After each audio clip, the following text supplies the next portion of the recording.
May isang tanong ako para sa'yo. Paano kung sabihin ko sa'yo na ngayon ay meron ng isang legal na paraan para sa ating mga Pilipino kung saan magagawa mong kumita ng extra income gamit ang internet kahit nasa bahay ka lang? Interesado ka bang malaman kung paano to? Kung oo ang sagot mo, ituturo ko sa iyo ng maigi paano ka kikita ng extra income gamit ang internet tulad ko at ng mga kaibigan ko kahit nandyan ka lang sa bahay mo o kahit nasa internet shop ka lang. Bago ang lahat, may gusto muna akong ikwento sa iyo. Sigurado ngayon mo palang ito maririnig. 8 months ago, bandang 3:30 ng hapon, dalawang magkaibigan ang sabay na gumawa ng sarili nilang Facebook account. Ito ay sila Paul at si Eric. Bukod dito, madami pang pareho sa dalawang magkaibigan na to.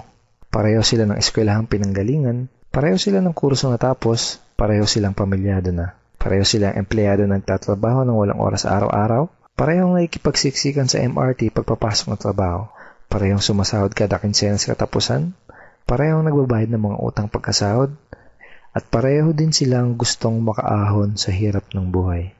Pagkalipas ng ilang buwan, nagka-chat uli sa Facebook ang dalawang magkaibigan. Si Paul ganun pa din. Araw-araw pa din siyang stress sa pagtatrabaho ng walang oras araw-araw. Madalas pa siyang mag-overtime kaya wala na siyang oras sa pamilya niya. Balak niya na ding mag-abroad dahil kulang na kulang ang kinikita niya para sa kanyang pamilya. Nalulungkot man siyang umalis dahil ayaw niyang malayo sa pamilya niya pero wala siyang choice kung hindi magsakripisyo.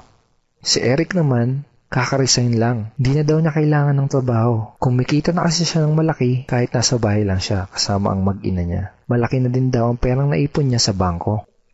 Gusto mo bang malaman kung anong pinagkaiba nila? Si Paul gumagastos at nag-aaksaya lang ng oras sa tuwing mag-i-internet. Si Eric naman, ginamit niya ang Facebook at internet para kumita at magnegosyo. May tanong uli ako sa'yo. Gumagamit ka din ba ng computer para mag-Facebook at mag-internet? Ito ang ilan sa mga ordinaryong Pinoy na katulad mo na nagkaresulta, kumikita gamit ang internet. Lenton Montejo from Davao City, Philippines. I earned $1,200 in 7 weeks. Jeff Perez from Quezon City, Philippines.